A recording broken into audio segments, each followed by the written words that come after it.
আজকে যে রান্নাটা আমি করে দেখাচ্ছি, এই রান্নাটার নাম হলো স্পঞ্জ কারি।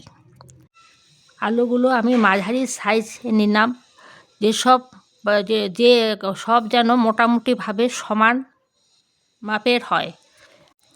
আলুর খোসা ছাড়িয়ে কোনো কাঁটা দিয়ে অনেকবার করে এফোড় ওফোড় করলাম। আলু ফুটো ফুটো হলে স্পঞ্জের মতো। তারপরে ঠান্ডা জলে খানিকক্ষণ ভিজিয়ে রাখলাম। এবার জল থেকে আলুগুলো তুলে নিলাম, নিয়ে আলুগুলো ঝরিয়ে রাখলাম।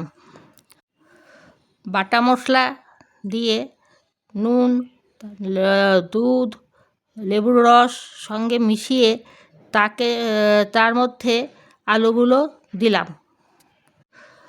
তারপরে ঘন্টাখানেক এইভাবে ভিজিয়ে রাখলাম। তারপরে কড়াইতে ঘি দিলাম। ঘিটা গরম হয়ে গেলে এলাচ, লবঙ্গ ও দারচিনি ফোড়ন দিলাম। ফোড়ন ভাজা হলে মশলা আলু দিয়ে দিলাম। আঁচ কমিয়ে ঢাকা দিয়ে দিলাম।